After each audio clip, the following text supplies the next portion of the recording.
About how I made my dissertation relevant and how I reached a critical mass of people with my dissertation because I think a lot of academics struggle how to get more eyes on their work, and I want to share my story with you in terms of my dissertation. So, I did my dissertation on communication dynamics, race and gender representation in comic strips.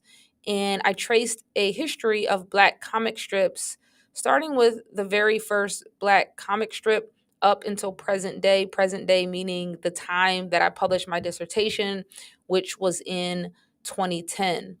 And after I finished my dissertation, I realized that that was it.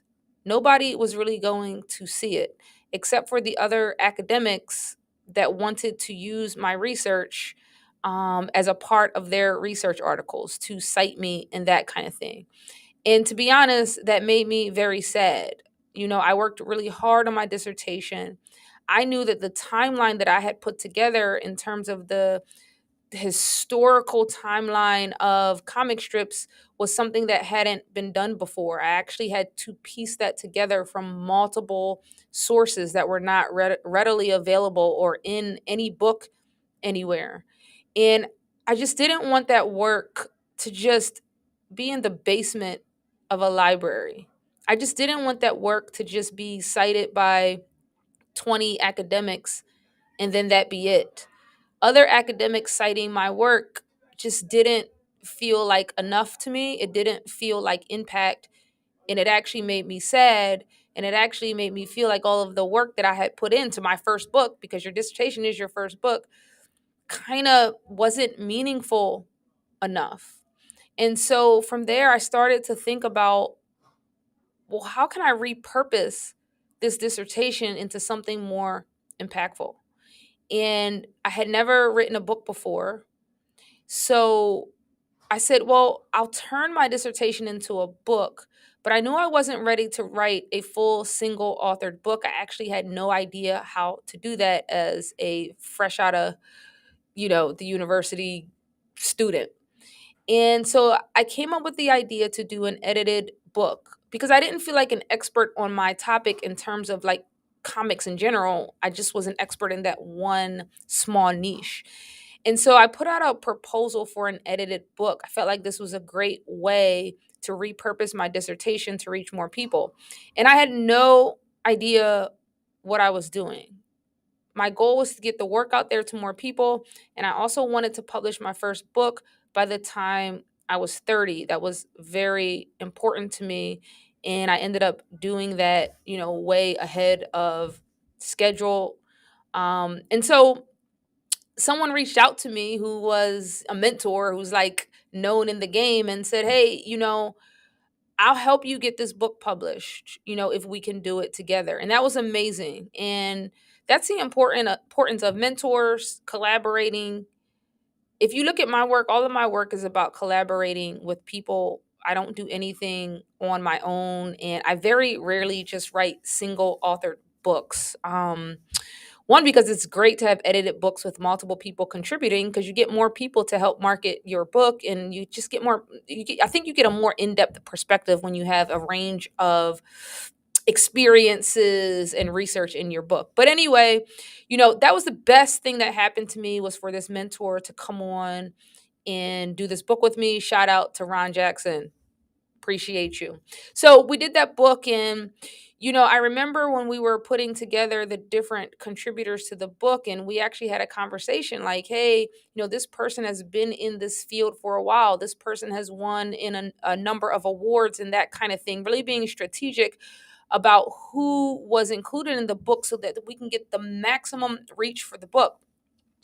And so that's what we did. The big portion of my chapter in that book is from my dissertation. Now, the cool thing is with the publisher, we wanted a publisher that kind of understood the crossover game a little bit. We did end up publishing with an academic publisher, but the cool thing was the publisher did submit the book to awards.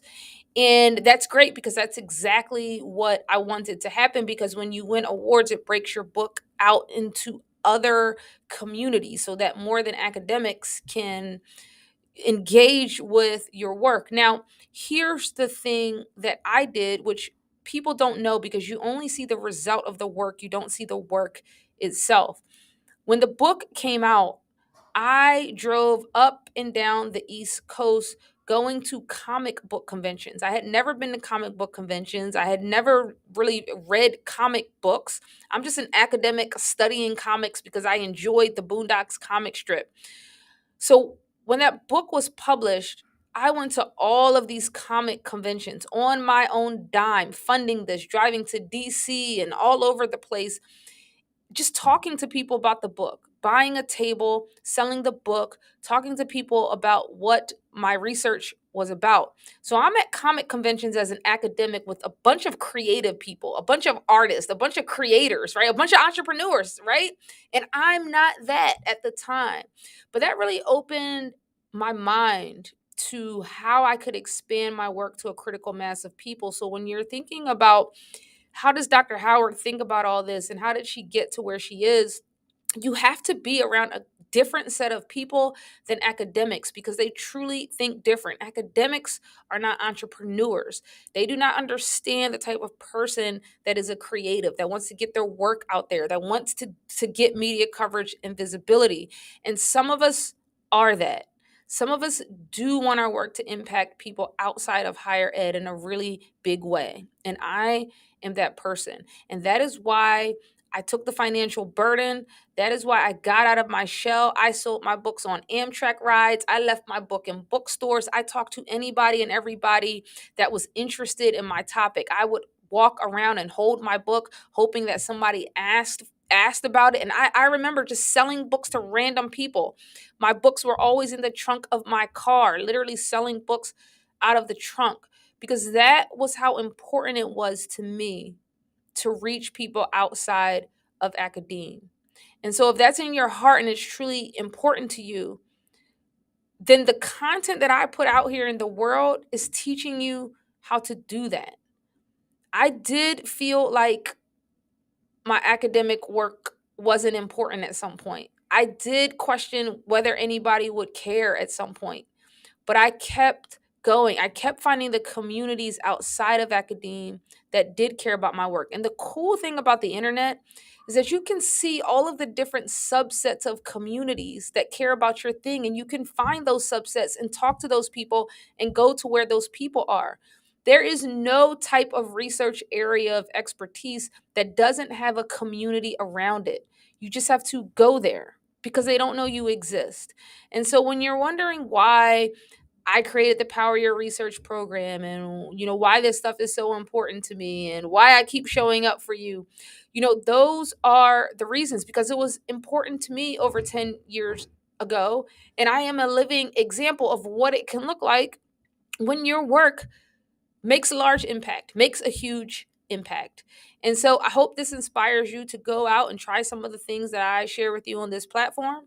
If it does, let me know in the comments. If not, thanks for watching anyway. If you're watching this on YouTube, make sure you subscribe. If you're watching this anywhere else, comment and let me know how you're feeling and what you're doing. All right?